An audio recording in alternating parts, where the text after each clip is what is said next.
Welcome, everyone. We'll get started shortly.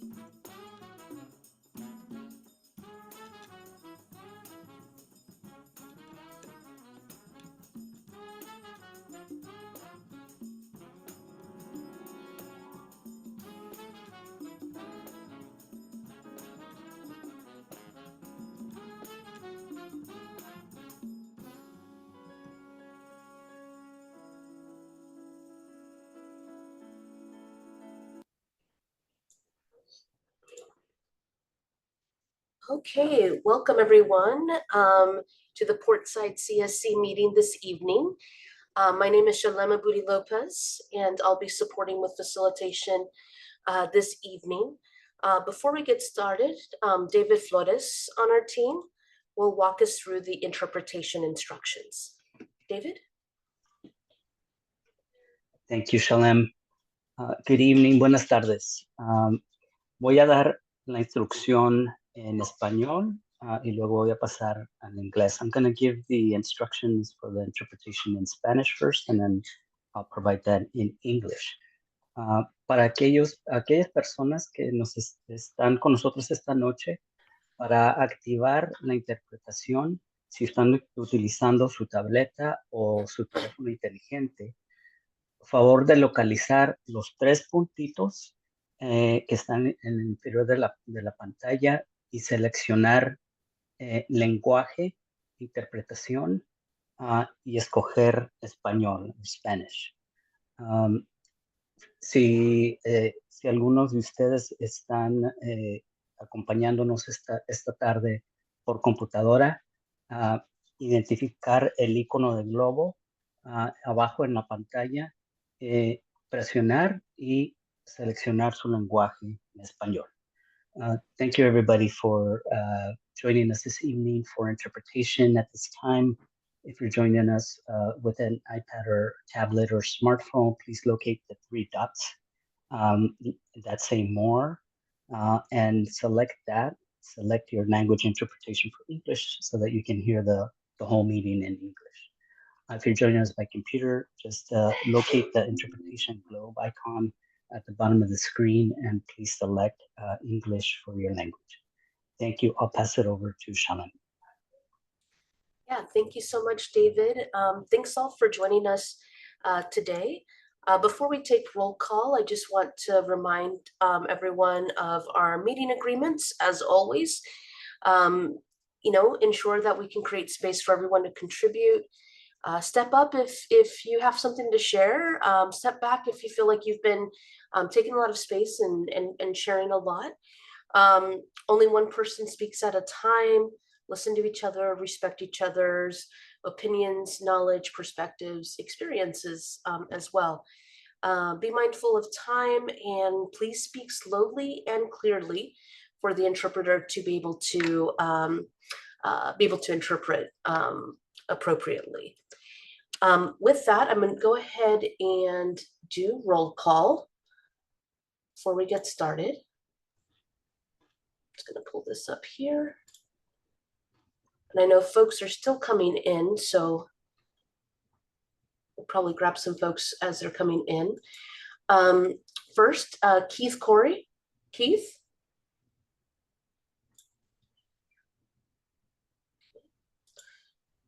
Shelby?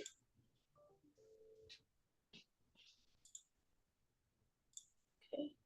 Jack? Hello, Shalem. I'm here. Thank you. All right, great. Welcome, Jack. All right, Massey. Good evening. I'm here. All right, good evening, Massey. Lydia.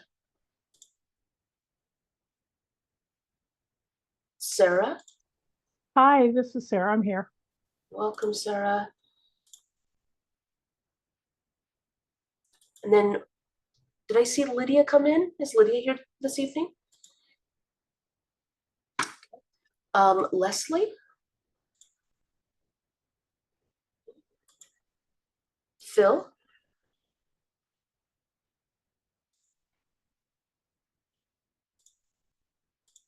Tim. Tim, I'm here. Welcome, Tim. Mariela.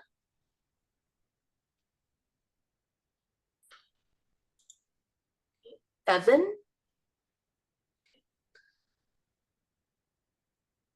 All right. Nick Paul. Present. Welcome, Nick. Right. Martin.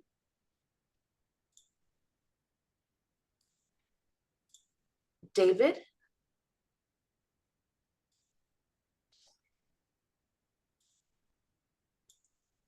Roman.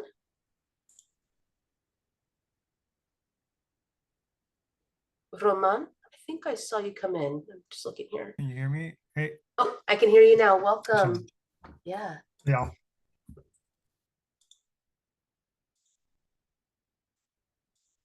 Safia. Okay. Stephanie.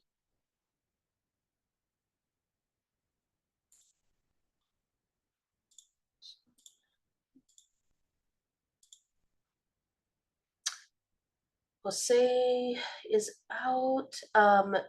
Nick Critty. I'm here. All right, welcome, Nick.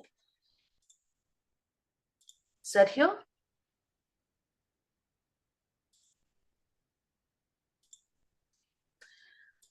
Jonathan.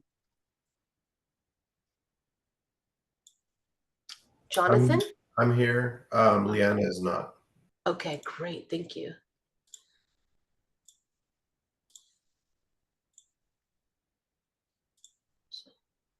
Philomena?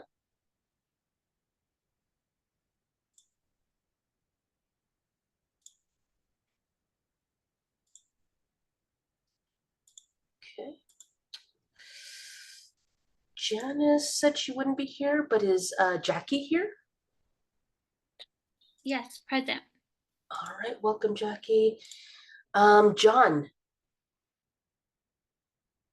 John?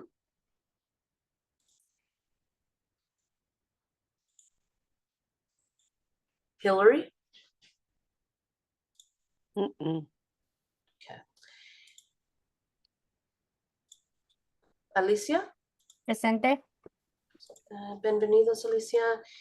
Gracias. Igual. Margarita? I'm here. Welcome, Margarita. Naomi? Okay. And then I see Vanessa put that she is here in the chat box. Sal? Here. Right, welcome, Sal. Montserrat? Presente. Sylvia? Present. Welcome, Sylvia. Ashley? Here. All right, welcome, Ashley. Josie? Josephine? Yep, I'm here. All right, welcome. Maritza? Present. Right, welcome. David Ramos?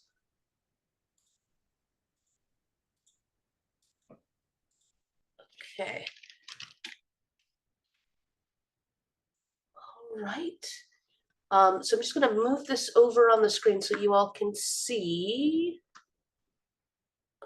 the attendance record here. Apologize about that. We've have a total of 17 present, 17 absent. So we do meet quorum. But just as a heads up, actually, Lauren and I are going to be working on going through our attendance sheet for the past year and just kind of seeing who have been those consistent folks who've been absent but haven't logged in excuse absence, to follow up with them to see if they're still interested in serving as a CSC member. So we'll be following up with those individuals this month. And so by next month, or really into the new year, we'll have a more accurate representation of who are active CSC members. So that doesn't mess up any potential quorum that we need for making decisions and what have you. And then also gives us a good snapshot of who we may need to intentionally reach out to and recruit to have that representation on the CSC itself. So we're going to be working on that this month and be reaching out to folks who haven't been here for quite some time as part of the CSC. So with that, I'd like to review our draft agenda. We will be receiving a presentation from Jonathan from SDGE regarding the Transportation Electrification Advisory Services. And then Kathy and Kevin on our team will be presenting about a process to bring greater communication and transparency for the AB 617 incentive process, and also a discussion around prioritization of outreach for this upcoming year. What types of projects and groups we would like to prioritize for that outreach coming up. And actually, and I apologize, I've missed something that is actually on our agenda that we sent out. I meant to put in here as well. We'll be also be receiving a presentation from David Sodeman, Chief of Monitoring, regarding volatile organic compound monitoring data. So he will be presenting as well after we hear from Jonathan. So I apologize, I failed to include that there. Given the review of the agenda, love to hear if there's any questions on that, and if there is a potential motion to support the agenda, and then also the minutes from last month, or if there's any corrections that are needed that should be logged.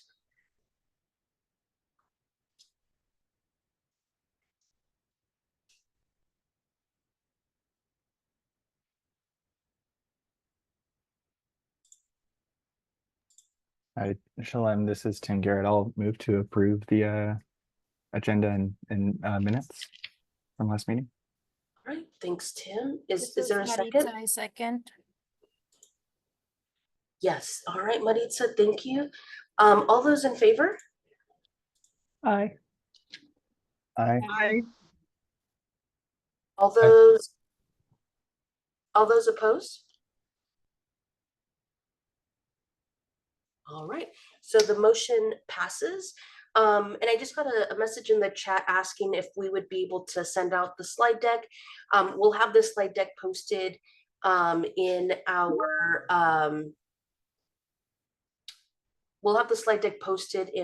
what's it called, our website after the meeting, and then can follow up via email with all the meeting items that you can receive as a link as well. Okay. All right. So with that, I'm actually going to be turning it over to Lauren. I apologize. Let me get into presenter mode here to give a couple of updates before we get started on the agenda items.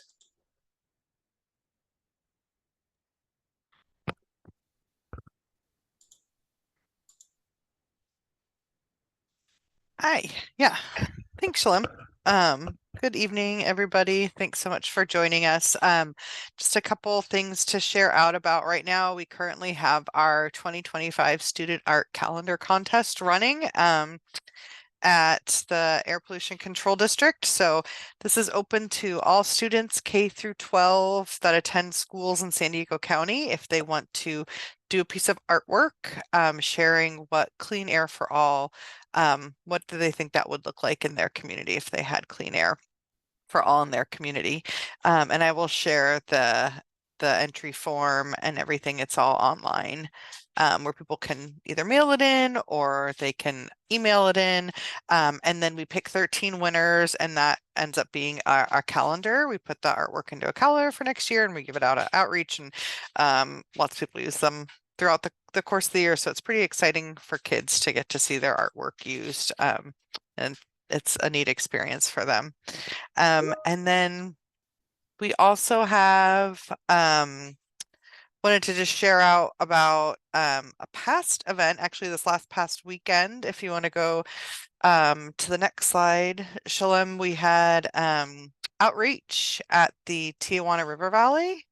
And this is a slide of us. So this was just the OEJ team was there, and then we were joined by one of our chemists, one of our folks that goes out and does inspections as well when people make complaints on the app, and just got to talk with folks, answer a lot of questions. There's a lot of questions right now about air quality in the Tijuana River Valley. So this is just kind of a reminder, if you have an event in your community you think that we should be at, just let me know. Feel free to reach out and let me know. And if we can be there, we will definitely be there. So you can just email me, you can email Shalem, and let us know, because we're always looking for ways to connect with folks. And I will share those links in the chat right now for more information on the calendar contest, and then also if more information on the Tijuana River Valley odor incident reporting and things like that too, in case folks are interested.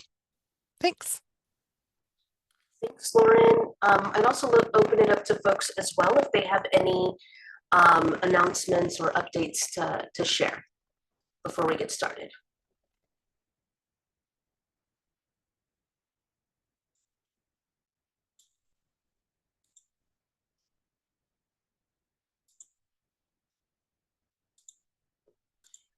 Also, if you just joined us and you are a CSC member and you got here after we called roll, go ahead and just put your name in the chat box and we'll make sure we'll get you logged in. So I think I saw John, but also a few others. And so I just want to be mindful of that.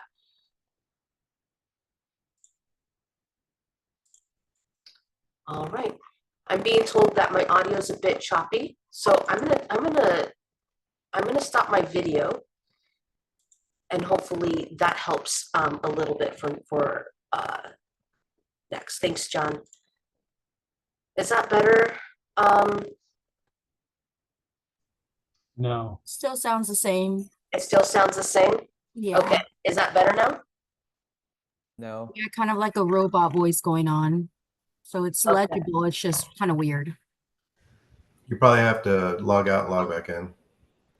Okay. Well, I will figure that out. And we have our first presentation by Jonathan. So I'm going to actually stop sharing on my screen, Jonathan, and then you can go ahead and share your slides. Thank you very much, Shalem. Good evening, everybody. I'm going to share my screen. I'm actually not going to, can you guys see my screen? Yes. Yes. Great. So I actually don't have any slides. What I'm going to be sharing with you is our website. Our website has a comprehensive information on the project, but what I do want to talk to you about is how SDG&E was involved with commercial fleets in the past, the present, and what it's going to look like in the future. Am I also choppy? No, you're good. No, you sound good. Oh, okay. Okay. So in the past, the way it's worked, as we all pay our bills to SDG&E, probably a little mad at them. I don't blame you. I'm also an SDG&E customer, even though I work for them. Part of our bill has a section that's called the Public Purpose Program. And that amount of money goes to a special pot, and it's saved there so that it can be used for various programs to help out the community. In particular, in the past, the way it's been working is SDG&E has been receiving funds from that pot of money so that we can help electrify the fleets in the various service territories, including San Diego. The Port District has been able to take advantage of that, and so has some of the tenants for the port, and therefore it has reduced the carbon emissions, the diesel NOx emissions that we typically would have had in the port areas. And so it's been a very good thing. Among there, you might have heard a couple months ago, everybody was very happy about the new electric tugboat. That SDG&E was involved with that as well. So What we do is we provide rebates for the process of getting the electricity to the location, because it can be very expensive, especially in the port areas. It can be very expensive because you have to dig up so much concrete and asphalt. And so what we do here at SDG&E is we provide a rebate for some of those costs to be able to bring the power to the various locations. Up to 80% is what we provide. The commission, the Public Utilities Commission, has indicated that moving forward as electric vehicle adoption increases, they don't want the utility to be providing monies for rebates. They want to grab those monies, give it to a third party, and that third party will then provide the rebates to various communities. It's still the same pot of money. It comes from your bill that you pay to SDG&E, but now will be administered by a third party, not SDG&E.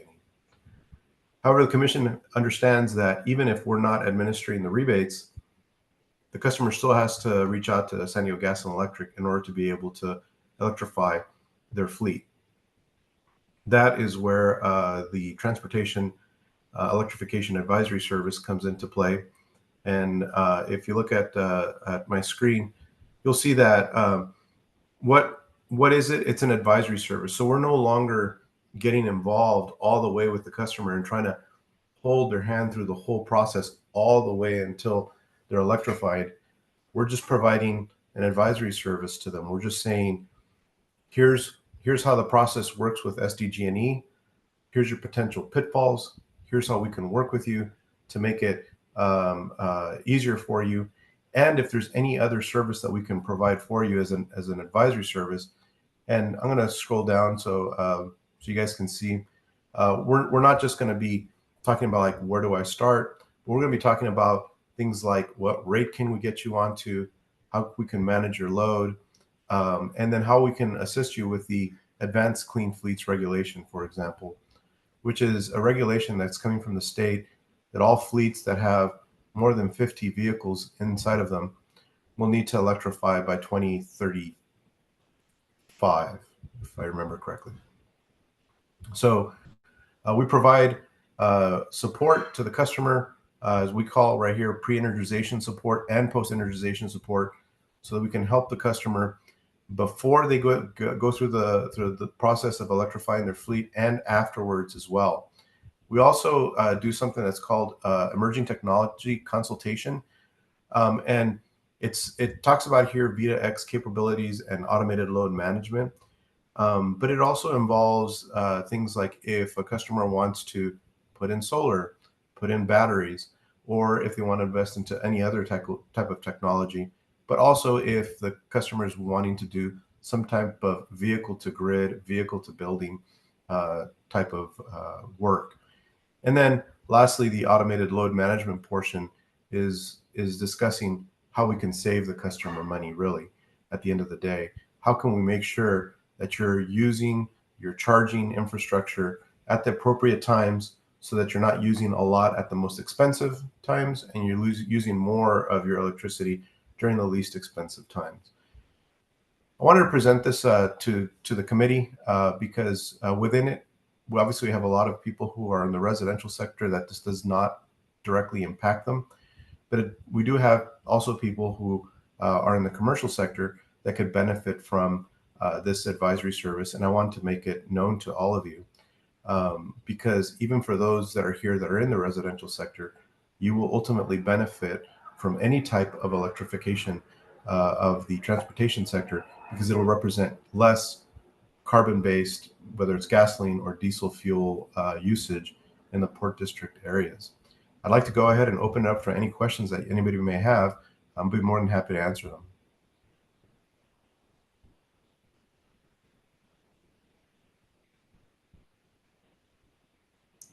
Okay, I must have done a great job. Last thing I do want to mention is that right now we're in the soft launch portion of it. We're not fully launched or ready to go yet, but we are already offering the service. We're expecting to have the full version ready by first quarter of 2025. But if you have any questions, please feel free to reach out to me. I'm here. I'll save you some time, Shalom. I'm here every month. I never miss a meeting. So it's always a pleasure to be with you all. Thank you very much. Oh, Nick, go ahead. Hi, Jonathan. Thanks for the presentation. You know, I just wanted to kind of clarify something really quick. I remember there being an SDG&E presentation, I think it was like last year, where they did talk about kind of like it was like a more personalized kind of technical support program that y'all had.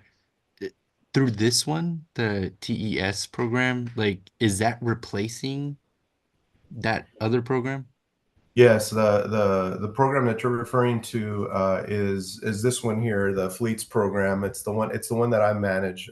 It's the Power Your Drive for Fleets program. It is a very personalized program where we do the hand holding and we help a customer from the very beginning to the very end, and trying to get them electrified. So yeah, this program here is about to sunset on December 31st of this year, so it's going to go away. And the service that's replacing it is this one, and that's why it's not fully launched, because we still have our Fleets program, and then the Transportation Electrification Advisory Service will go in its place. And basically what it represents is that the utility is no longer helping out as much. You're gonna have to go to a third-party vendor to get the rest of your work or advisory service done. Okay, thank you. Yeah.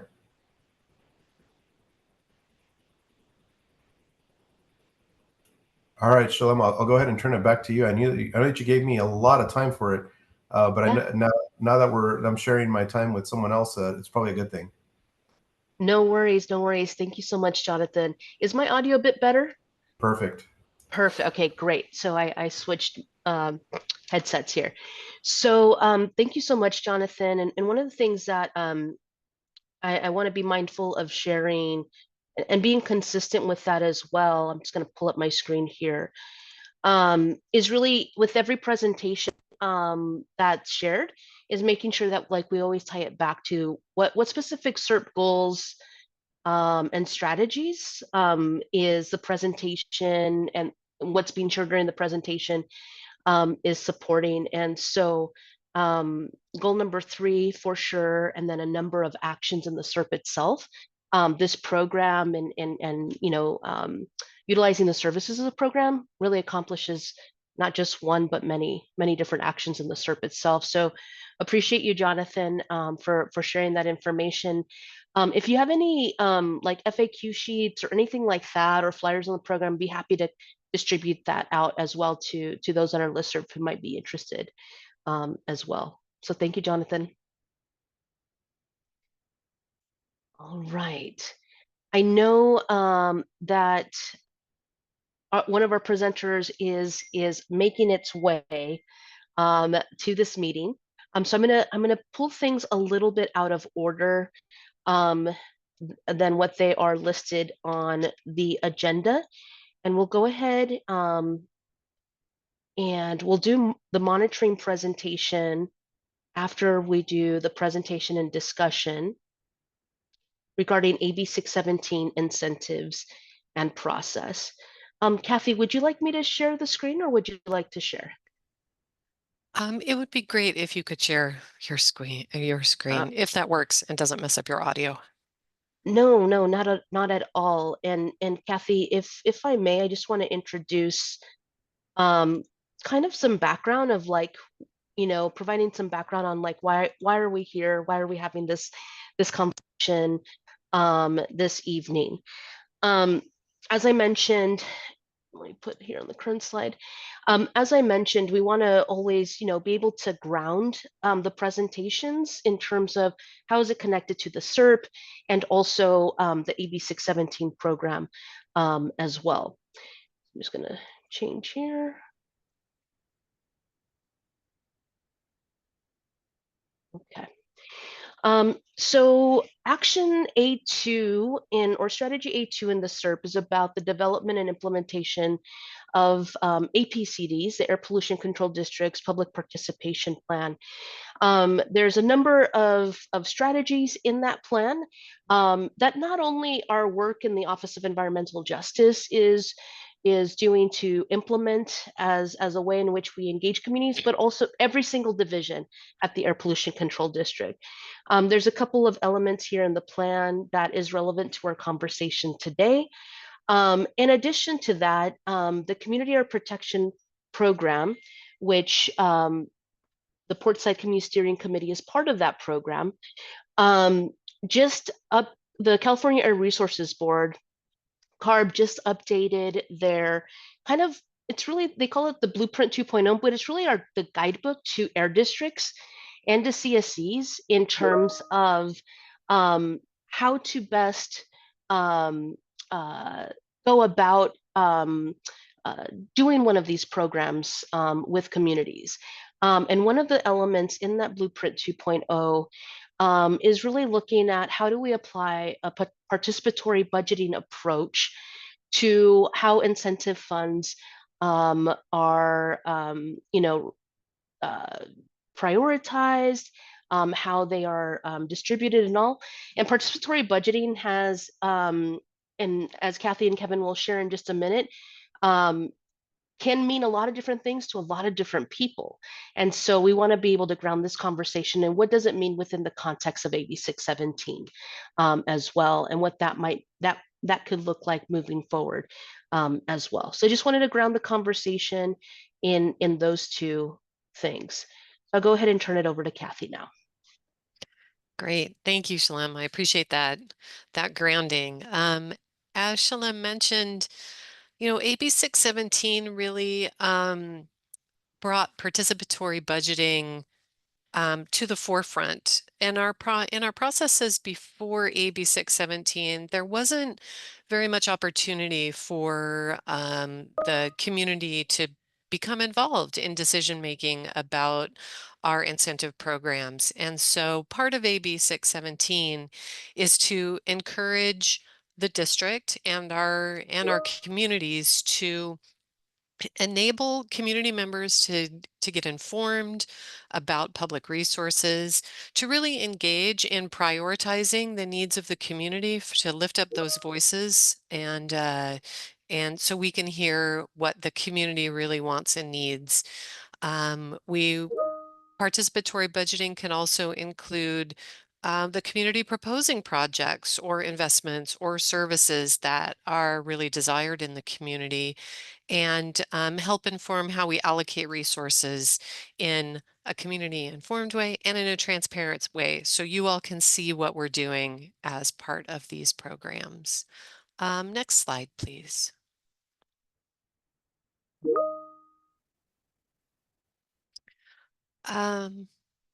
So as part of this, we're trying to find new ways to think about community engagement and participatory budgeting.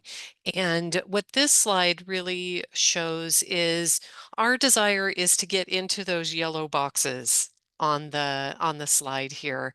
We want to make sure that the community is really heard, that you have the opportunity to participate even in a leadership role in implementing these decisions as we move forward. We want to move our outreach and our discussion about incentives from the right-hand side of the screen over to the left into those yellow boxes. And we're hoping to get your help and feedback on how we can do that. Next slide, please.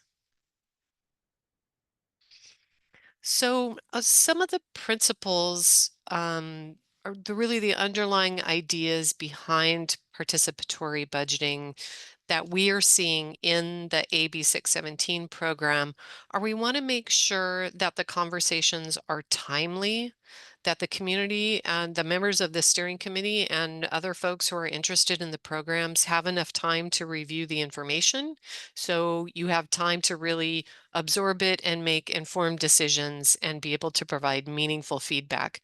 We honestly, we haven't always been great at that in the past. We're working on that, but that's one of the principles that we want to emphasize.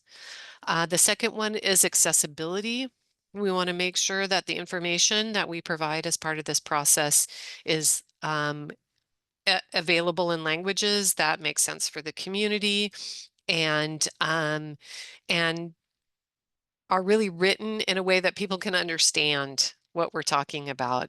And that goes to transparency also, to make sure that the information that we provide you is clear and understandable, and not just information about the projects, but information about how we make decisions, when we make those decisions, how we've heard your feedback and integrated it into those processes for making decisions about incentives, and providing more frequent updates on both the process and the decisions that are made as part of the incentive program. Next slide, please. Of course, I think you've heard me say this before, that our incentive programs have requirements, they have rules. And so some of the things around even the participatory budgeting part of this are, we still have to follow those rules. So the projects that we fund have to comply with the AB 617 guidelines that are set by the state. That second bullet makes a lot of sense. We can't spend more money than we have to do these projects. We also only have a small amount of time to spend the money. We can't wait. We can't set aside money for a project that's going to happen 10 years from now. We want projects that are going to happen in a timely fashion, so that we can see those emission reductions happen in the community. And then, just as a reminder, the way that the community steering committee set up is that it's an advisory group to the air district. We want to hear your feedback. We want to hear the information that you all have to share with us. At the end of the day, the decisions lie on the shoulders of the air district. But it's very, very important to us to hear what the community has to say, and to take that advisement very seriously. We try very hard to do that. Next slide, please. So we wanted to talk a little bit about process. I know it's boring. It's not as fun as here's the cool projects, but it's important for us to talk about how how the system works. So, and Shalem has done a great job putting together this slide that shows some of the key points of participatory budgeting and how they relate to the process that we carry out at the district. So, for example, that first green box talks about community-informed decision-making. What does that look like for our incentive programs? It means that we come to the community for your feedback on prioritizing which SERP actions that you think are most important, which need to go first. And that helps us prioritize the outreach for the programs. If the community says, you know, it's really important that we do, like we've heard from you before, zero emission trucks. We want to see zero emission trucks in our community. We then take that feedback and try to incorporate that into our outreach, so we can reach the truck owners that are interested in buying those zero emission trucks, so we can generate those projects. That feeds our outreach process, which is the next box. APCD goes out and does outreach about our programs. We do that in a variety of ways, but we could use some help. particularly from the steering committee. Maybe you know people we should be talking to, or businesses we should be talking to, or community organizations that we should be talking to, or maybe you'd like to be talking to those organizations and letting them know about our incentive projects. That we could incorporate, that involvement would be incorporated in our outreach efforts. Once that outreach happens, we do the application process, and then we come back to the steering committee to talk about what applications we've received, and if we can make that give you some information about which of those applications are really hitting the priorities that the steering committee has told us are very important to you. Once that happens, we come back like we did last month. We came with kind of that that project list to say, here's the kind of applications we got this year. These are having heard your priorities, here are the projects that we think should be funded with the AB 617 incentives. And then we listen to you all for feedback on those projects to see which should be funded. Again, then we would come back later in the fall with the final funding decisions. We're in the middle of that right now. I don't have anything to report today for that, but we would come back at a later meeting to talk about, you all said these are the projects that we should fund. We went out and offered those folks funding. Here's who took us up on that. Just because someone applies doesn't mean they get through the whole process and does the project, but we want to come back to you and share that information with you. And then the last part of this phase of the outreach would be really talking about updates, to provide updates on the status of contracts and projects that that were funded, and to provide you some updates on if those projects are moving forward and what they look like. For example, I feel like we dragged you guys all the way through the electric tugboat project. You guys got to hear a lot about that as we were doing that project. So that's hopefully what that looks like. Could we do the next slide, please? So we wanted to talk a little bit about what the prioritization process does, because that's really an essential role for the steering committee, is that outreach prioritization. What we're hoping to do with that prioritization is inform our approach to who we engage with on reaching out about the program, encouraging people to apply. Who are we talking to, and how are we talking to them? And then it also informs the outreach materials that we create.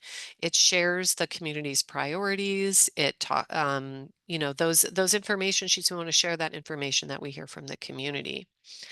What that prioritization doesn't do, we want to be clear about that also. It doesn't exclude anyone from applying for the incentive funding. People who have a project and want to apply for funding would not be excluded based on the prioritization exercise. They would still potentially receive AB 617 funding if they're eligible. The other thing prioritization does not do, it doesn't delay the funding. We want to make sure that we can move the money through the system and get those emission reductions. But it does follow the solicitation process and make sure that we emphasize the opportunities for people to provide us information and feedback. So it doesn't delay the funding, but it follows the calendar for the distribution.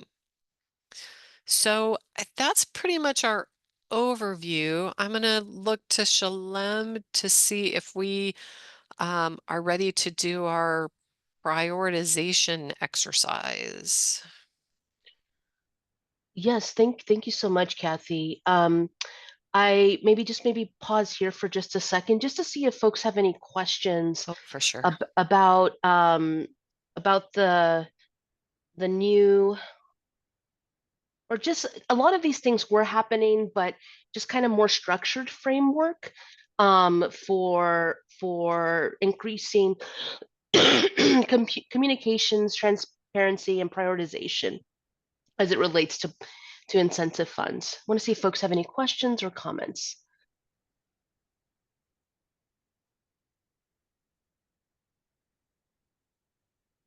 It's a quiet bunch today. I know. Can we ask you guys, I don't know, maybe just by a show of hands or reaction in the chat, does this process make sense? And is this what the steering committee would want to see in a participatory budget process for incentives? Yes. If yes, raise your hand. Oh, or thumbs up. Thank I you. would say yes, absolutely. Okay, good. That's But helpful. it's just kind of hard to digest it all. For sure. You know, especially if we're going to go into an exercise. I mean, I like exercises in person, so I don't know how we're doing it online. We'll see if it works. That's really helpful, you guys. That it seems like, at least for some of you, it's making sense, and we're kind of heading in the right direction. Yeah, and as other ideas come up, and all, feel free to reach out to us as well. Like, this isn't necessarily like set in stone. We want a process essentially that meets kind of those three criteria: accessible, timely, transparent. And so in thinking about that, this is kind of the structure that's set, but it doesn't have to like maintain this way. Maritza. Yeah, thank you, Shalem, and thank you, Kathy, for that presentation. It all makes a lot of sense, and I really do appreciate the process and how it is laid out. I think that we need to possibly put more emphasis on connecting to the right organizations that can spread the word, because in practicality, I think that the issue is finding the projects that can actually, or people applying and submitting their projects. And so there's I know that we've had discussions where we weren't so happy with having the money go to other communities. Yes, they're disadvantaged, but we would like it to help our communities. However, I do see the dilemma when those projects aren't being apply or aren't applying, and so there's no projects to choose from here.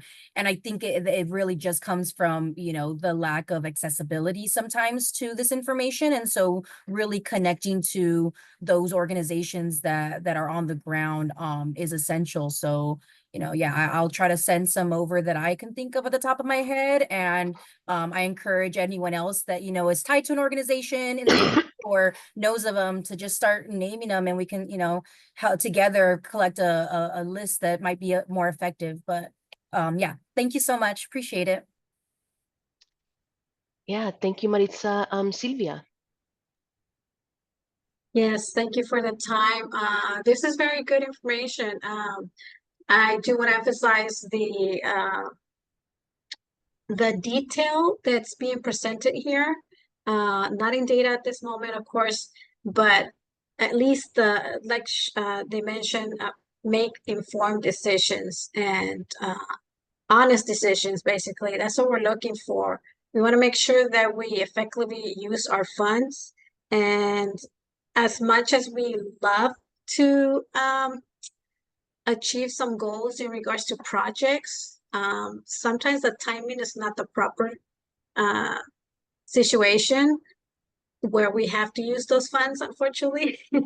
And I understand that, but I think, like we always say, put the cards on the table, and from there see what would be the best decision at this point. And of course, the transparency for me is very important. Just creating that trust and honesty in what we're doing will definitely go a long way. And like we said, sometimes we're short on funds, but we gotta use the best, have the best decisions of using this properly. So I appreciate that extra step that you guys are providing. And like Marisa says, we each have an opportunity to know other people, other connections that we have, and just talking between each other. Any conversation would definitely come up a new opportunity that we could work with it, and sharing that with you guys would be excellent. So thank you so much for the time, and I appreciate what you're doing. Thank you so much. That's really helpful feedback from both of you. I realize I was remiss before, Jacqueline, before you jump in. I just wanted to, I should have done this at the beginning. I can't remember if we introduced Kevin at our last meeting, but Kevin Bradley is online with us today. He's the new supervisor for the incentives group. And so I just wanted to make sure that you all we've been, we've had some staffing changes in the incentives team, and we stole Kevin from the monitoring group. You've seen him before in some of these meetings. And so I just wanted to make sure that you all had a chance to meet him and welcome him, because he's going to be taking on a lot of this process. So we're very happy to have him on the team. Yeah, thanks, Kathy. Good to see everybody virtually. Yeah, you probably recognize me from past monitoring presentations and whatnot. So on the incentives team now, I'm looking forward to the participatory budgeting process. I should have practiced saying that more. But yeah, any questions that you have as you kind of go through figuring out what projects you're interested in getting funded, please don't hesitate to reach out if you have any confusion along the way. That's part of what we're here for. So good to be here, everybody. Sorry to jump in. I just want to make sure we did that before we went on. Jacqueline, it looks like you had some. Hi, everyone. My hand is raised as more of a question. Sure. This is my first time attending this meeting, and I am acting as a proxy. So my question is really just rooted in having a better understanding and having the full experience. And so when I hear like community informed decision making, my question is that community, is that describing like the residents, the people who live there? Because sometimes like industry is included in that part of like community. So is industry also, involved in their own advocacy? Are they also showing up to the table, and are their, voices going to be considered the same as the residents, or less or more? Oftentimes, industry really does make a lot of the decision making because they have more money and they have some more resources than community residents. So I guess that's more my question, is like, what is exactly the community that you are speaking of? In this context, I think this evening and how we think of community is it's a little bit two-pronged. It's this steering committee is made up of both what we would consider community residents, folks who live in the community, and the businesses and organizations that work in the community. Okay. For the incentive programs, it's important that we hear from both of those groups. It doesn't do us any good to create an incentive program if business who own the equipment or who are, carrying out the projects, if it doesn't work for them, we won't get any applicants to participate in the incentive program. But we also want to make sure that we're hearing the priorities from the folks who live in the community. You're right that that for a long time we maybe didn't hear as much from those folks as we did from the business community, and so we really want to hear everyone on the steering committee and who's working or living in Portside, their feedback on these incentive programs. And is there a way to like increase community show ups? Like, is there any idea of like stipends or something that would kind of make residents more available and kind of incorporate it more into their everyday lives to be a part of the steering committee, instead of, folks who have that extra time in their schedule to allow for it? Yeah, Looking at Shalem for that part. yeah. So 100%, Jacqueline.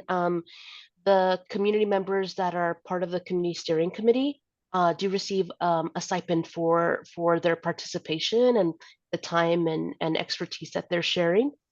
If you're interested in becoming an official CSC member, I'll have Laura input her information in the chat box. There is a community recruitment and education subcommittee that's looking for people just like you, right, to join the committee. The only other thing I wanted to add to what Kathy had shared in terms of the community steering committee, it is by design and also mandated by the California Air Resources Board that the makeup of the community steering committee, yes, have a diversity of voices, right? But also that the majority of the folks that are on the steering committee are folks community members who live in the neighborhoods themselves. So just by the structure of it, yeah, we have diversity of voices from public agencies to businesses, industry reps, and community members. But we also have we also make sure that there's a majority of community members present in that discussion. Well, thank you guys for answering my questions. I feel like it better. Like, I don't want to just show up as a proxy. I feel like I'm, just taking notes. I want to really connect to like what's going on. So I really appreciate you guys taking the time to explain that to me. Awesome. Thanks, Jacqueline. Silvia.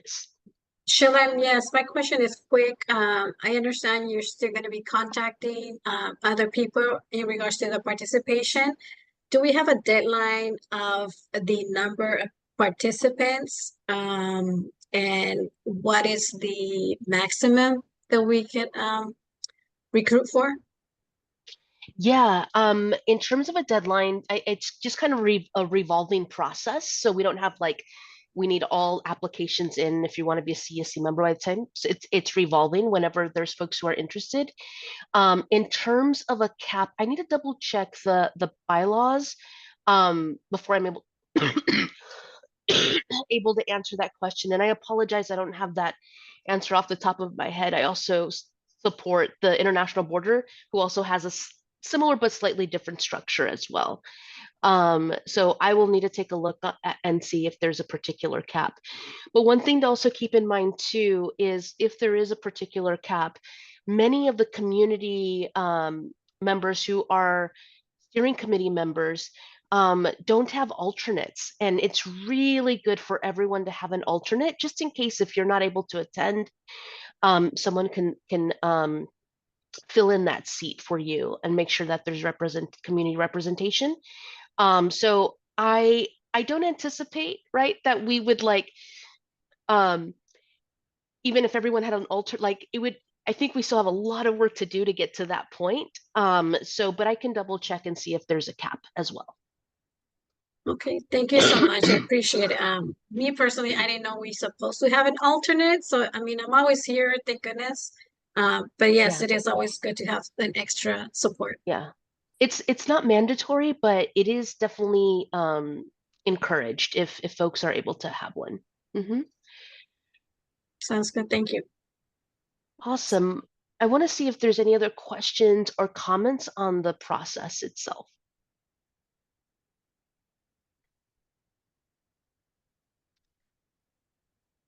Okay, so with that, I'm actually going to take us to the next slide, Kathy. We're going to give this a shot, and I'll share my screen in just a minute. But Kathy, maybe you want to walk us through this process, and I can also fill in with whatever may be needed. Sure. Yeah. So we're jumping right in to the participatory budgeting. That first block on that process was talk with the community about what are our priorities for for projects themselves and for outreach. I mean, I think at this point in the process, we're really trying to figure out which kinds of projects we need to prioritize our outreach. We're getting ready for that next round of applications, probably early in 2025. So we're starting to think right now about what who should we be talking to, and what are the most important kinds of projects that we should be focusing on for this round. So we're going to try and do a Mentimeter exercise. Yeah, and I'll pull it up on the screen. The only thing I would want to add to that, Kathy, is that the projects that you're going to see that you'll be prioritizing, they're all included in the Community Emission Reduction Program, the SERP. So it's not like new things. It's just looking at, there is so many great projects and ideas in there. It's just looking at that again to say, hey, where should we prioritize our outreach, given that, you know, it's really Kathy and Kevin, right? That's like doing the outreach for that.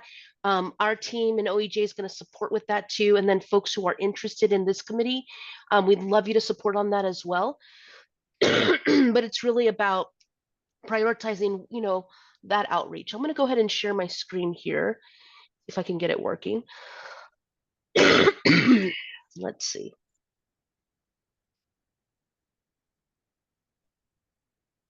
Are you guys in there already? It's so awesome.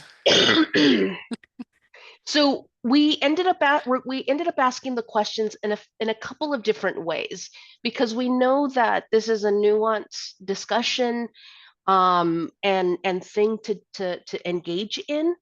And so we wanted to provide a couple of different opportunities to ask this question. If you're having trouble getting into the Mentimeter, feel free to add some comments in the chat box as well.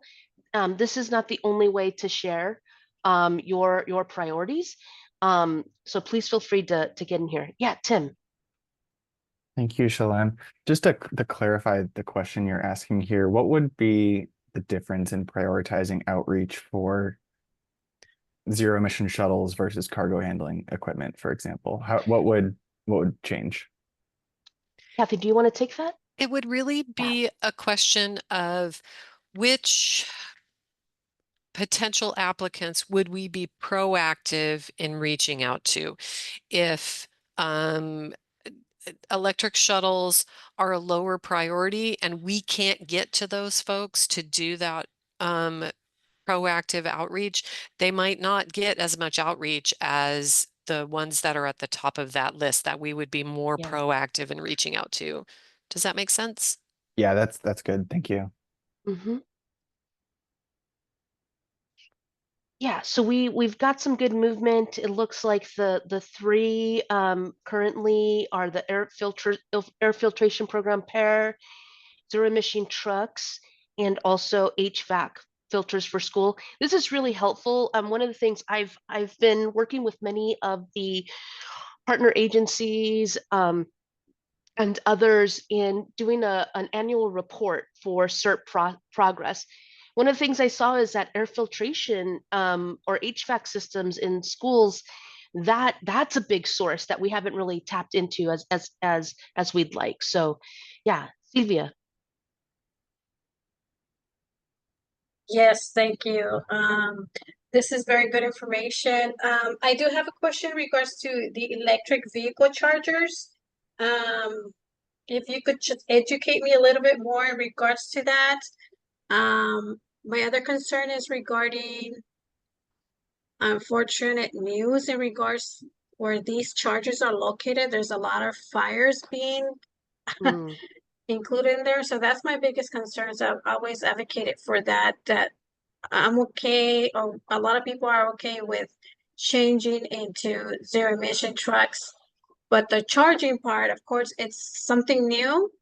But unfortunately, it's created more hazards, more dangers, more pollution. So that's my biggest concerns even before it happened. So if you could tell us a little bit regarding that. Sure. Yeah, I think one of the things that we hear throughout the state is that we can't transition to that zero emission equipment unless there's some place to charge it up.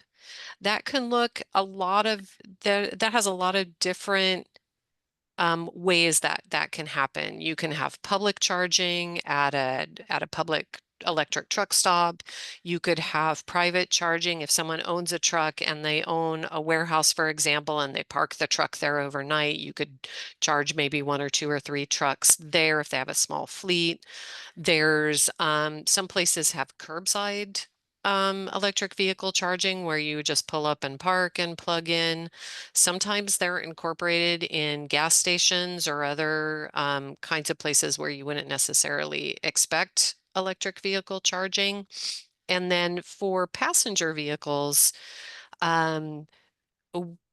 there's the possibility of doing all of those things, but on a smaller scale because those chargers are smaller. So sometimes that looks like charging at supermarkets or malls or shopping centers. Sometimes it looks like charging at businesses. Like I know that the Port District, for example, they're building in Portside has electric vehicle chargers where they can charge up.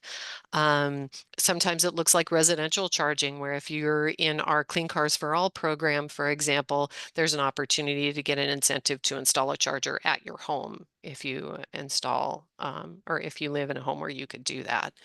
So there's a lot of different flavors of that is what I would say. And in all of them, we are requiring that the folks who install those are following the best and most recent requirements for installing that infrastructure to minimize the possibility of having something like a fire that you're talking about. It's not 100% solution. We can't guarantee absolutely nothing's ever going to happen, but we try to do our best to make sure our requirements minimize that possibility. Truly, I appreciate the extra step that you guys are providing, keeping an eye on what's happening. Like I said, this is something new, I guess you could say that.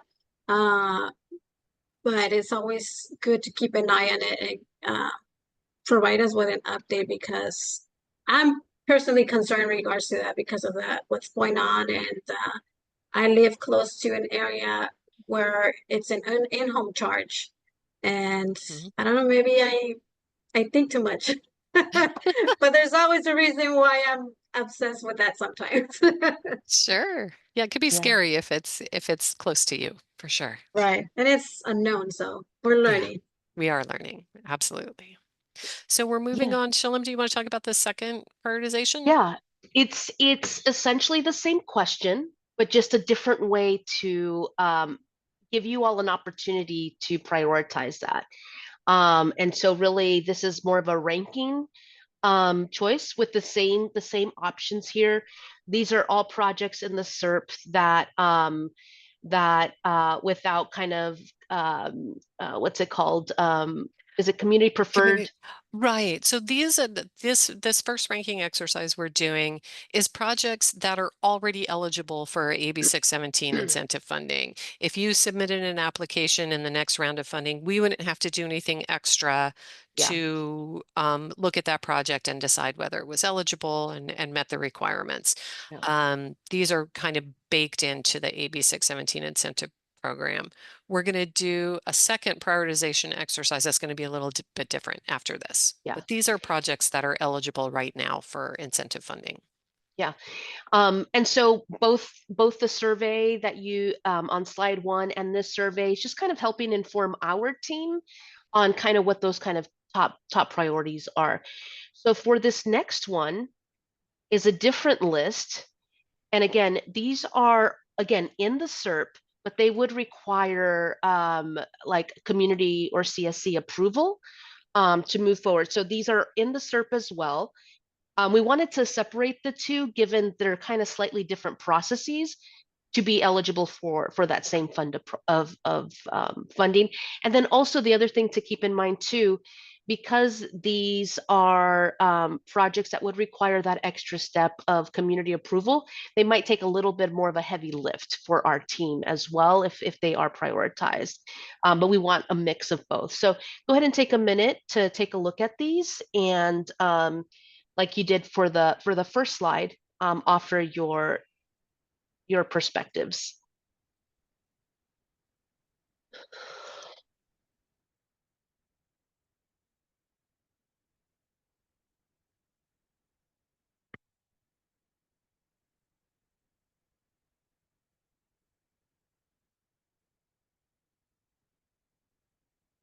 I'm glad we get to do this Mentimeter just because it's fun to see them change around. Yeah. And then people see what other people put, and maybe they're like, huh, you know what? Maybe. Shalom, can you explain what the neighborhood improvement fund is? What that includes in there? Yeah. What does that mean exactly? Yeah, Kathy, I know you had to Yeah. condense quite a few into one line.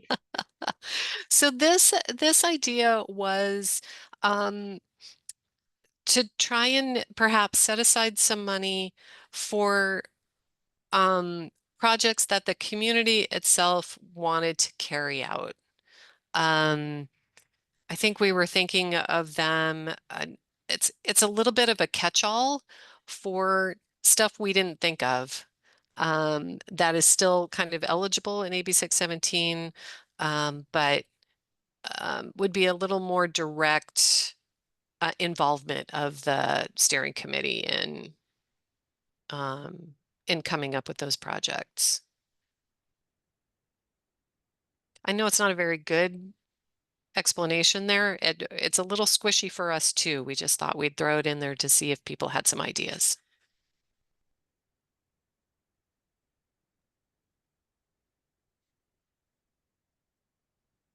Awesome. Well, we have truck route signage and enforcement really coming out very clearly, and then the neighborhood improvement fund, something to kind of our top two contenders there.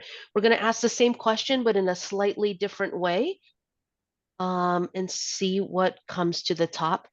Again, this is not formal voting. This is really to just give some guidance to our team as we take this information back, and then be able to share that back. We hope to share kind of the top 3 or 4, whatever that may be, depending upon the lift, with the implementation and funding subcommittee, hopefully on Thursday, at least the high level version of that, and then be able to continue that conversation here as well.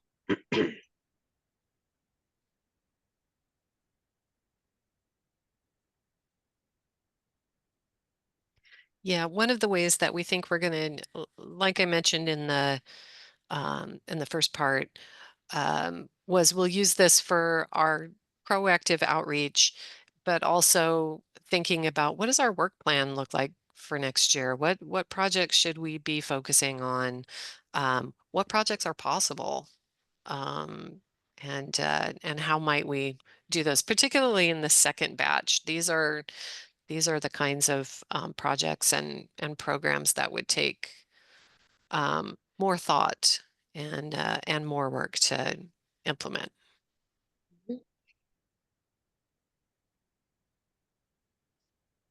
Awesome. So it looks like top 3 there, right? Neighborhood improvement. So we might need to like kind of further define that and bring that back to this group. Landscaping projects that are kind of outside of kind of the traditional projects that are in the guide, in the specifically within the AB 617 guidelines, but that could also fit. And then truck route signage and enforcement. It looks like that one's a consistent one there. So thank you all for sharing that. I do see a few questions up here. We'll go with Phil and then Roman.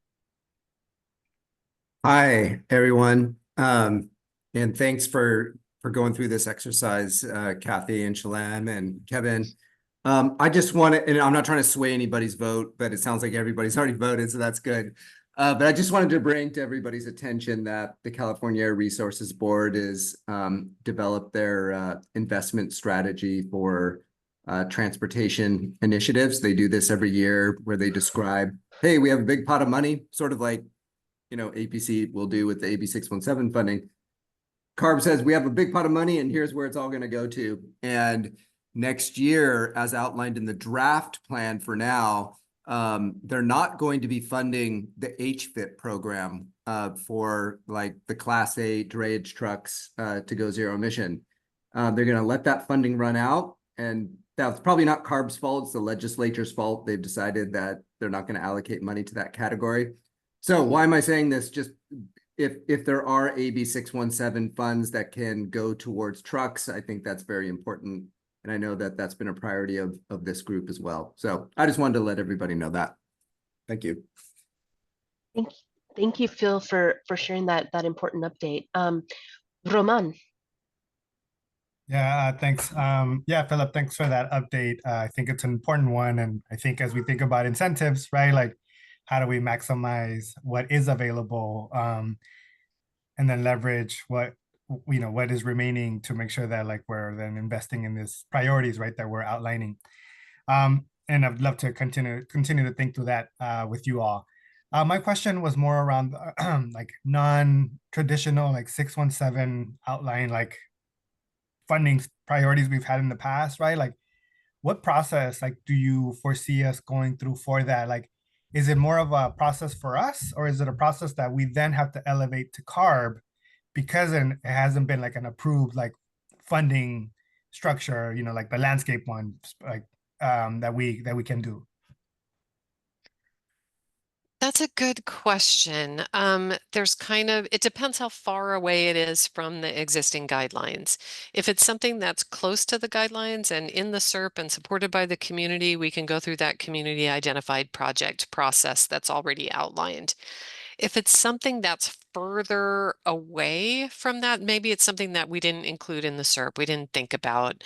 Maybe it's something that's new. We wrote the SERP a few years ago, and suddenly, I don't know, autonomous trucks are a thing, and they're not included anywhere.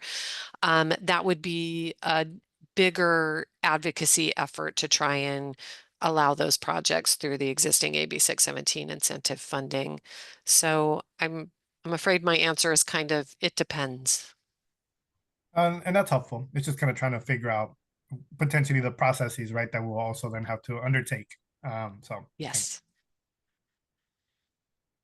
Thank you. Great question. I'm going to go to John next. He requested to share in the chat. Yes, can you hear me? Yep, we can. Yeah, I'm right here on Logan Avenue, and I'm also I was reelected to the City of San Diego Barrio Logan Planning Group. And so I get a lot of comments from community members and whatnot who are really concerned in regards to right on Logan Avenue. Okay, in fact, just yesterday, we had some people from Arizona, and they were talking about this like soot, okay, that they found on their vehicle that had been parked for a couple of days. And I said, yeah, we get quite a bit of that. But my question really has to do with how can we follow up on a lot of these things? I've showed my filters once before, and my doctor told me that, John, this is going to kill you, literally. And I'm not sure where to go with this. Okay, so I had one of those large filters, which helps, and I had it right next to my CPAP machine. But the bottom line is that it fills my entire home with all of this, stuff. And, we've got young people who are having to deal with this, and it's on their clothes, it's on their furniture. I mean, everywhere, even on the baby's crib. So what do I say as a representative to say, well, we're just not going to do anything about it? We're not in a position to do anything about it. Well, John, I would say that we're doing what we can do with the resources we have available right now, to start to make a dent in that. It's not something we're going to solve tomorrow, unfortunately. But part of the work of the CSE and the work of the district is to do what we can. And that's what we're doing. Well, I think I understand that, but by the same token, and I've approached our committee once before in regards to a gentleman who's providing filter systems to many of the schools, and he believes that he can extract approximately 92% of all of the pollutants that we're getting here in our homes on you know, on Logan Avenue.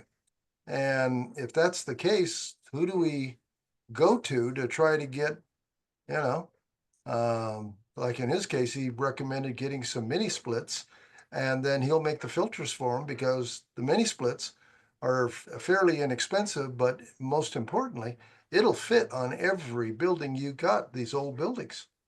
So my whole thing is, how do we protect our seniors and our kids? Well, I think that's a good segue, John, for thinking about it. It looked like that school filtration was a big priority for the steering committee. I think you're right on the ball for that. And so then what we need to do is focus our outreach to get the schools to want to participate in this incentive program so we can help them make that transition. And that's where we're really needing help right now. Yeah. Well, may I recommend then Perkins Elementary? You know, they're right here in the community. The testing equipment is up at Sherman, and Sherman is much, much further away from Interstate 5. And, you know, is that the best way to test what our air is across the street from where I live? That I don't know, but I do like the idea of approaching Perkins Elementary. That's the kind of feedback we're looking for tonight. So I appreciate that. Thank you. Well, talk to Fernando. He's highly concerned, and he's very influential in our community. And he knows of the kind of work that we've been doing. And he also knows the kind of complaints, if you will, that we've been getting. Yeah. So Thank you. Yeah, thank you for sharing that, John. I think you're just really reiterating, right, what we're seeing in kind of this like informal survey as well. And we want to be able to not only have our incentives team, our environmental justice team, but also as we have those meetings, we want to invite folks in the community too to come with us to those spaces, but also provide the resources to you all as well. If you have that personal relationship, that you can share that flyer or that, you know, fact sheet or whatever, so that they can then get involved in the program itself. So thanks for sharing that, John. Well, let me also say, my family has been in this community, okay, for over 125 years, okay? And I've been doing the kind of work that I'm doing for the last 50 years, but as a nonprofit for the last, well, since 2008. And when I have all of these families, you know, coming to me, I need to have a better answer than, well, just wait.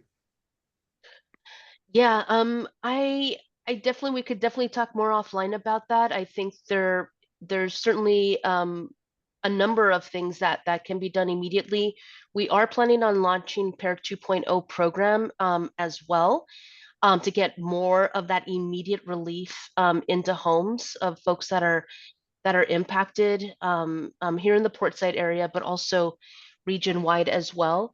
But the other thing as well, I know that you know, participating in another meeting space is not always the thing that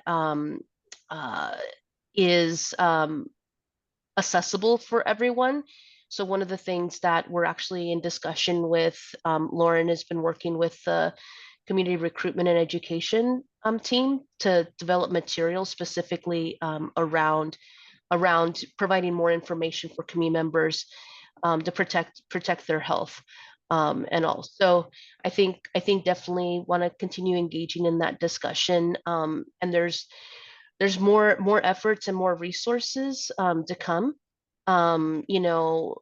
You know, not only resources, but also there's also regulations as well, right? Both at the state and local level that support emissions reduction as well. So we're continuing to work on those things as well. And happy to chat with you, and then also with any community members on their time if they have specific questions. But you're right, more can be done and should be done, and we're doing what we can at this point. But also, this is one of the reasons for this exercise and conversation tonight, is knowing that there's so much that needs to be done, and we want to, as best as possible with our capacity, focus our efforts based upon what you all inform are the things that we should really be focusing our time and our efforts and our resources on, given the great need. So definitely that's the start, or maybe really the continuation of these conversations we've had in this space before.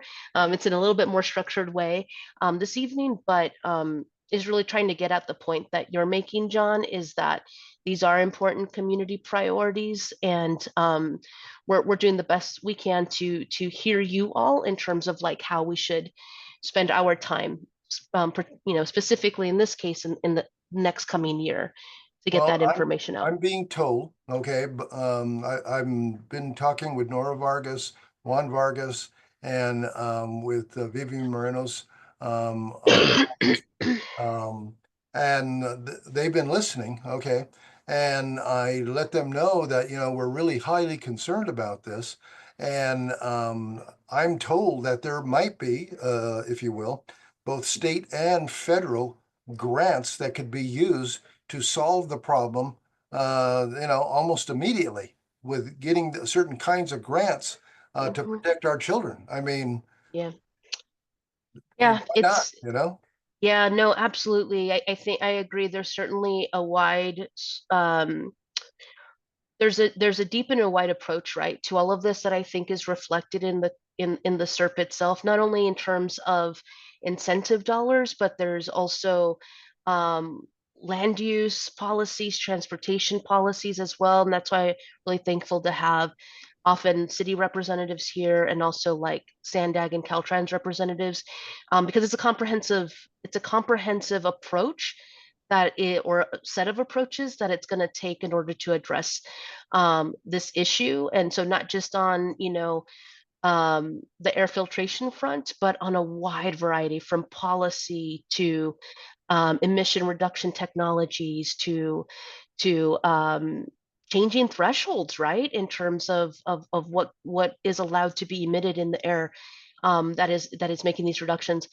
One of the things that, John, I'm really excited about is that next month is our kind of annual reporting time, where you'll get to hear some of the progress that's been made in this past year in terms of emission reductions, in terms of projects that have been implemented to both not only reduce air pollution in the community, but also to those mitigation efforts like you're mentioning, right? Like air filters, what has been the progress on all of those fronts? So we'll get to hear from those implementing on what the progress has been this year. Again, even with that progress, I definitely want to acknowledge and uplift, we still have a long way to go. I can Yeah. appreciate that, but our children are getting sick, okay? And no one understands this maybe more than David Alvarez, okay? From, you know, when he was a young man here. But that being said, I just want everyone to know my place, my building is available as a test site just to show how much is actually being, if you will, delivered to our street. Yeah. So you guys have John, any ideas? And John, I think I've connected you with Audrey too, and specifically from the California Resources Board, specifically regarding your request. And we could definitely connect more about that. I would like us though to transition to the next agenda item.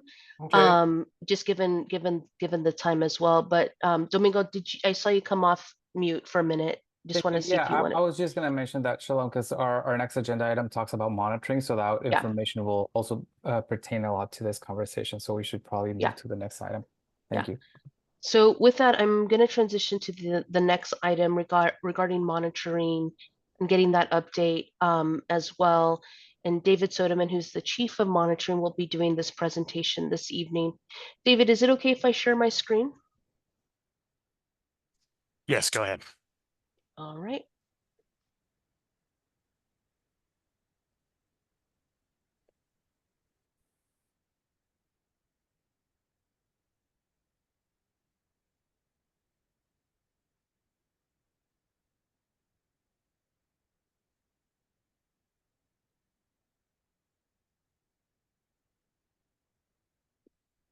All right. Good evening, everyone. My name is David Soderman. As Shalom mentioned, I'm the Chief of the Monitoring and Technical Services Division at the San Diego County Air Pollution Control District. Today, we're going to be talking about our measurements of volatile organic compounds. And I see we're already on the next slide. So the outline that we're discussing today, we're going to talk about what is a volatile organic compound, sources of volatile organic compounds, or VOCs. What if you breathe in a VOC, what organs does it target, the health effects from VOCs, and then we'll get into the data analysis. We'll compare to some health-based standards. We'll do some site-by-site comparisons, look at some long-term trends as well as some seasonal trends. And then we'll look at how some of the SERP strategies are reducing VOCs in the community. So if we can go on to the next slide.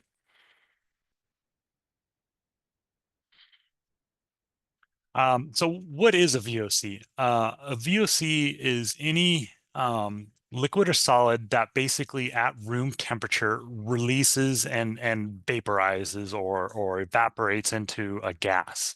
And we call that volatilization. It typically contains, well, a VOC also contains carbon, so it's an organic compound. Some common examples are paint thinners, and cleaning products. Let's go on to the next slide. So where do these compounds come from? A lot of these are from man-made sources. They're from fossil fuels, either unburned or burned fuel. They come from paints and inks, as well as household products. Some natural sources, plants, for example, evergreen trees. If you ever have that, get up next to a pine tree and kind of smell that kind of pine fresh smell, you're actually breathing in a volatile organic compound. Not all volatile organic compounds are hazardous, but it is a volatile organic compound. Some microorganisms, as they go through their kind of life cycle, as byproducts, can generate volatile organic compounds as well. Next slide, please.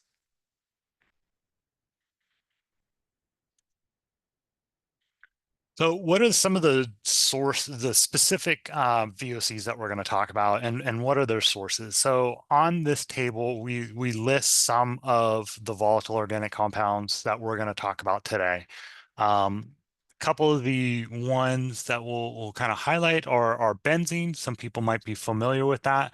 Some of the sources of benzene are vehicle exhaust. It's actually a component in both diesel and gasoline fuel. So anytime you're driving your vehicle, unless it's electric, you're probably going to be emitting benzene, just because no engine is 100% efficient. So you're always going to have a little bit of unburned fuel in the exhaust. Catalytic converters do a good job of trying to convert that into CO2, but even catalytic converters are also not 100% efficient. So you're still going to have some fuel vapor that makes it out of the tailpipe. Tobacco smoke, and then just oil and gas production, which we don't have a lot of refineries here. So you're probably not going to get a lot of that in San Diego. And these sources I want to point out are generic and not necessarily specific to San Diego, although a lot of these sources are in San Diego. So some of the other ones, carbon tetrachloride, that is a it's a VOC that was used primarily in a lot of aerosolized products that has since been banned due to it being a ozone depletion. And so that's carbon tetrachloride was carbon tetrachloride. That's a hard word to pronounce sometimes. Was known to help create the ozone hole down in Antarctica. So that has been, for the most part, phased out. And so that concentration is slowly decreasing over time. Let's go to the next slide. So this slide shows the very same compounds, but now it's showing what organs and chronic health effects does it target in terms of your organs, as well as kind of what are those health effects. So benzene can cause cancer. It attacks the immune system. Carbon tetrachloride kind of goes after your liver and kidneys and can cause cancer. So a lot of these VOCs here that we're going to be measuring and talking about are carcinogens, compounds that cause cancer. Let's go on to the next slide.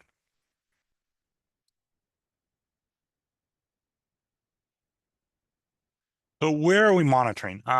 This is all the locations that we're currently monitoring for what we refer to as toxic volatile organic compounds. There's 4 in the north part of the Portside community, and then we have 2 at the international border. So let's move on to the next slide, and we can kind of take a closer look at the Portside monitoring locations.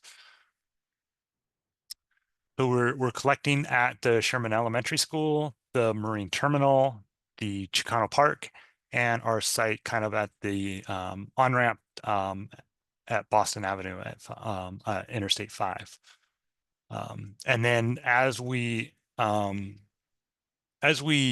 get the national city sites operational, we'll also expand the VOC monitoring into those sites as well. Let's move on to the next site or next slide. Okay. All right. So we're going to kind of show some historical data as well as data we're currently collecting. We did have a change over the years with how we ran this program. So I would just kind of wanted to quickly point that out. APCD used to collect and do the analysis for all VOC sampling through December of 2021. And that, so for, let's see, we started in Sherman when Sherman Elementary School kind of started up in late 2019, and that continued to run through pretty much the end of December 2021. But then we had a catastrophic failure with our laboratory instrument, and it was pretty old. And we knew at that time we were already working on establishing a contract lab to do this analysis, which unfortunately took a lot longer than we anticipated. So we stopped the sampling internally and analysis in December 2021. The contract lab, as I said, took a lot longer to finalize that contract. And so that program didn't start up until August of 2023. So we kind of lost the 2022 year and the half of 2023. We initially started resampling at Sherman High School or Sherman Elementary School, and then quickly expanded to the other monitoring sites that we talked about in the previous slide. All sampling is performed by APCD employees, but we ship the canisters out to a lab to do the actual analysis. They then send the data back, and then we review that data and obviously present it like we're doing today. So next slide. So what are some of the health standards? So we're going to talk about, there's kind of 2 health standards that we're going to talk about. One is the cancer risk, the 1 per million cancer risk. This is the concentration or exposure level at which if 1 million people were exposed to that concentration over a 70-year time period, there is the chance of 1 excess cancer diagnosis would be expected. If we look at non-cancer risk, this is the concentration at which if you're below that risk, there should be no adverse health effects expected. And this is not including cancer. So this would be adverse health effects that do not include cancer. So those are the kind of the 2 levels that we're going to be kind of looking at. Some compounds have 1, some have both, but not every single one has both. So keep that in mind when we're looking at the next slide, and I'll try to point that out. Let's move on to the next slide.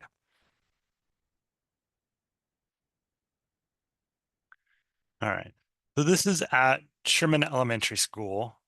This is for kind of the last year. This is from August of 2023 through July of 2024. So not a full calendar year, but basically 12 months of sampling. So the black horizontal bars are one per million cancer risk. And you can kind of see that ideally we want that black bar to be above the blue kind of bars there. That would indicate that the concentration is lower than that. And if the concentration stayed at that level for 70 years, we would expect zero excess cancers. If you're above that, then we would expect potentially one or more, depending upon how high above that. So if we look at benzene, we can see that the concentration of benzene is above that 1 per million cancer risk. So that is a concern. We would like that number to be less than that bar. Let's move on to the next slide. So this slide here, we show 8 different compounds. The purple horizontal bars are the non-cancer risk versus the red ones that are in the cancer risk. So this is a slide that you know is a lot of information. This shows 3 different sites. It shows DNV is our Donovan site down in the International Border Region. MAR is the Marine Terminal, and SES is Sherman Elementary School. So what we can see here is that some compounds are below the cancer risk, some compounds are below the non-cancer risk, and then we have other compounds that are above. And we can kind of see that depending upon the site, there might be one compound or more that's a little bit more concerning than others, but it looks like for the most part, for the different sites, it's that for a particular compound, we're either concerned or not concerned for it. So like benzene is a concern at all sites, where dichloromethane is at all sites, the concentrations are less than that cancer risk, so we're not as concerned about that particular compound. Let's move on to the next slide, and we'll kind of talk about what we're seeing for, let's see, I think this one is the long-term trends. So the most data that we have for in terms of time frame is at Sherman Elementary School, because that was one of the sites that APCD was running by ourselves internally. But as we increased the number of sites, we realized that we didn't have the capacity to do the analysis ourselves with that number of sites. So that's when we contracted out that analysis to an outside sites, and we're able to expand the program. So long-term trends is really going to be only at Sherman until we collect more years of data at the other sites. So looking at this slide, we can see that the 4 compounds kind of on the top of the slide don't really have a discernible pattern, other than, you know, looks like chloroform might have increased in the last year at Sherman, versus acrolein or acrolein may have decreased compared to the previous years at Sherman Elementary School. Carbon tetrachloride, that's a compound that has a fairly long lifetime once it's out in the atmosphere, and it's pretty widespread and fairly uniform in concentration across the globe. But that one should be starting to trend downward, as that's the kind of the global trend for that compound is a slow decrease. The 4 compounds below on the bottom, benzene, toluene, ethylbenzene, and xylene, these all compounds, as we can see, are all decreasing. This is a really good sign. And all of these compounds here, if we were to go back up and look at the sources of these compounds, these are all good markers for vehicle exhaust, both diesel and gasoline. So this is a really good sign that we're seeing a decrease in vehicle emissions with this VOC data. And you can kind of see, if you kind of ignore the numbers, it looks like it's about the same order of magnitude relatively that each one's going down. So this is a trend that we love to see. We love to see these compounds go down. This is reducing the cancer risk in the community from all these compounds by seeing these sharp decreases, and we hope that continues in the future. All right, now let's move on to the next slide. I think next time we're looking to look at time of year. So does it matter for time of year? So these are the four compounds that were the bottom four of the previous slide: benzene, toluene, ethylbenzene, and xylene. These are all what I said was markers related to vehicle exhaust. And as we kind of look at the different color codes, those are all different sites. We can kind of see in a very general overall trend that the spring and summer months are typically lower in concentrations than the winter and fall. Now, one of the things that this could be tied to, and I do want to emphasize the word could, is that this might be tied to the gasoline formulation. Down in California, we do have a summer blend versus winter blend. So this is something that we're probably going to look at closely to see if this continues and to see if we can kind of tease out, when exactly do they do that switch between the winter and the summer, and is this tied to the gasoline formulation, or is this just tied to more meteorological events of it's warmer in the spring and the summer, therefore the inversion layer is higher and you get more mixing, and it's more of a dilution effect than a formulation effect. So we're definitely going to be looking at that and seeing if we can get more information on that. Now let's look at let's go to the next slide and see if we can kind of see for those other compounds if there's a more of a seasonal change. And for these, we don't really see that. And that's kind of more to be expected. These aren't really tied to vehicle emissions. These are more industrial and area-wide sources. And so maybe this kind of helps lead more evidence that the previous slide data was more tied to the vehicle formulation, because these don't have that seasonal pattern to it. And so maybe these are less influenced, and weather has a less influence on the actual concentrations that we see. But there doesn't seem to be a very strong relationship between time of year and these concentrations. And it looks like for a lot of these sites, they're very similar across the various sites. There's a few here and there that are different in terms of concentrations, but for the most part, they're all very, very similar. Now let's move on to the next slide, and we can look at, what are some of the SERP strategies that are helping to reduce those emissions. So these are some of the specific actions called out in the SERP that would definitely help reduce a lot of the VOCs, maybe not all of them, but definitely a lot of them. And that has to do with moving to zero emission vehicles, and some of the truck rules and regulations that would help minimize and or reduce kind of vehicle exhaust. Okay, let's move on to the next slide. Look at some more SERP strategies. Also transportation improvements. As we make these improvements and we have less vehicle miles traveled, we're going to have less emissions. And so anything that looks at reducing miles traveled for vehicles, anything that increases the move towards more fuel efficient vehicles, whether that is just moving to hybrid, moving that to alternative fuels, like battery electric vehicles or hydrogen fuel hydrogen fueled vehicles, increasing public transit, increasing the ability to use the electric trolley, for instance. Those would all be actions that would decrease the amount of vehicle exhaust and help decrease the amount of VOCs in the atmosphere. Now let's go on to the next slide.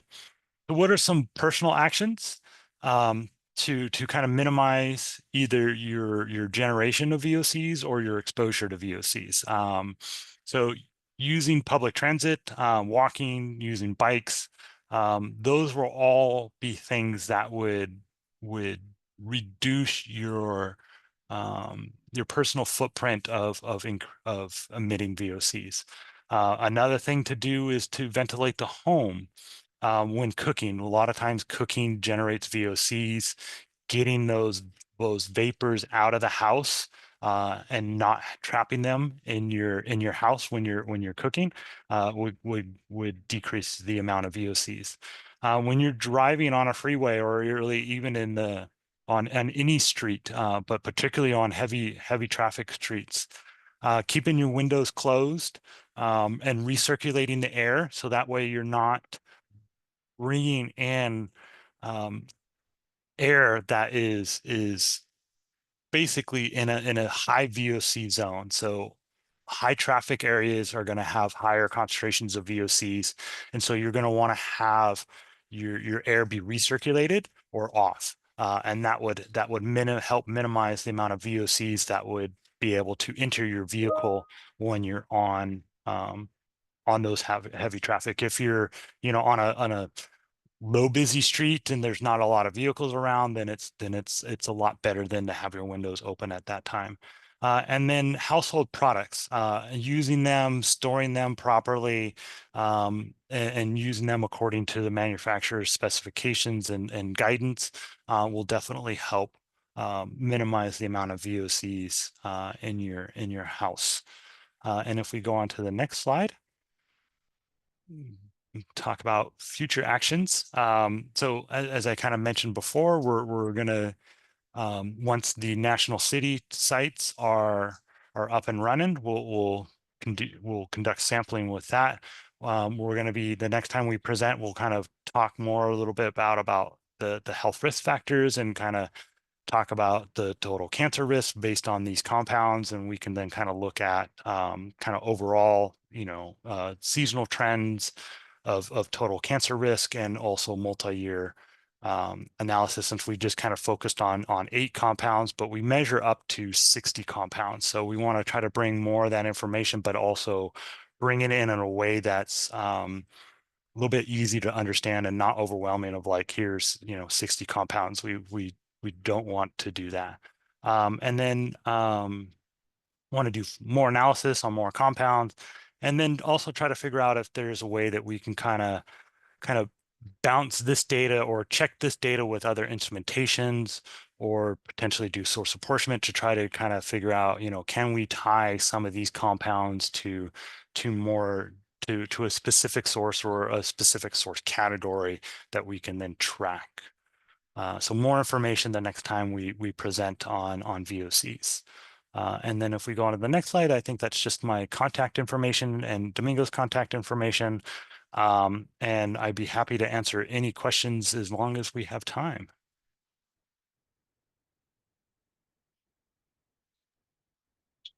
Thanks, David. I think we have time for a couple of questions. I see Phil has the first question in the chat box.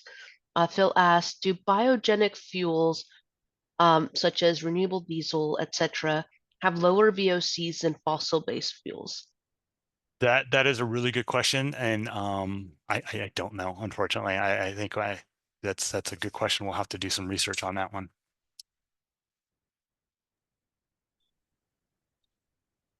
Thanks, Phil. I want to see if there's any other questions on this presentation. I really it was great to see that on several different types of VOCs, right? Volatile or organic compounds, that there was a significant decrease. So that was great to see. There's other compounds that need a bit more work, but that was great to see. Tim. Yeah, thank you. Question. So you mentioned the 4 on the bottom of some of the slides, they were related to vehicle exhaust. Are they more closely, or markers of vehicle exhaust, are they more closely related to gasoline or diesel or both? Just curious how that aligns with some of the different fuel types in the community. Yeah, it's a good question. I would have to look at, because I know gasoline typically has the lighter weight liquid fuels. But in terms of compared to diesel's kind of a heavier fuel, so to speak. But I don't know in terms of exhaust if that trend is the same or not. Obviously for unburned fuel it would be, but for burned fuel I don't know. So that's something that's another good question I'll have to look into.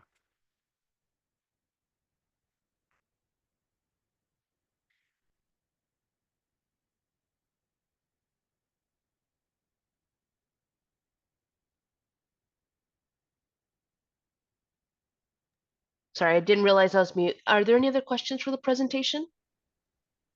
I know that there's a couple of items that David will need to follow back up on.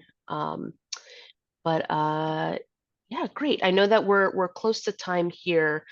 So I want to just open it up to see if there's any public comments on something that hasn't been discussed or has been a part of the agenda this evening that'd be important to share.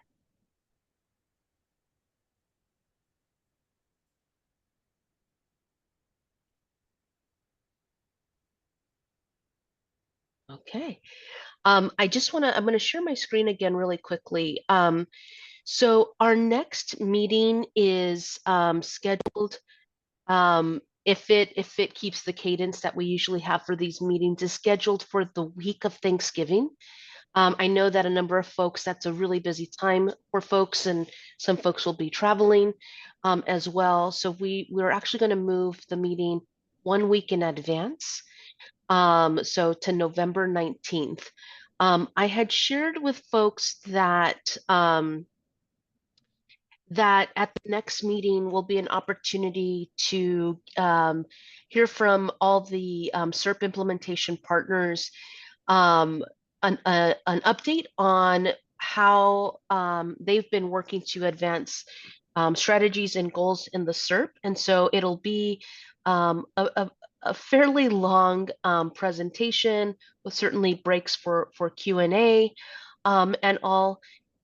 Typically our November meetings are scheduled to be in person, but given that it is the week before the holiday, and then also it is going to be really a series of presentation by our implementation partners. So we wouldn't actually have subcommittee breakout groups as we normally have during our in-person sessions. So I wanted to kind of gauge from folks here if there would be a preference to meet in person or to meet virtually, given that we won't have the subcommittee breakouts, but it'll be kind of a series of pretty packed presentations for our annual update. Do folks have a preference, either in person or virtual? I wouldn't mind Zoom. This is Sylvia. Sylvia, yeah. Sounds good for me too. This is Maritza. Maritza, yeah, and I'm seeing virtual is fine. Some people in the chat, yeah, virtual makes sense if it's just presentations. So that's what we'll do. We'll actually, our November meeting will be virtual. Again, it'll be the week before the holiday, so it'll be November 19th. Still from 5 to 7. We'll make sure to send out an email invitation so that you get the registration up, and I'll be working with the implementation partners. Thanks, Jacqueline. I'll be working with the implementation partners to get our presentation together for that. But thank you all. I'm going to see if anyone would like to motion to adjourn, and if there's a second.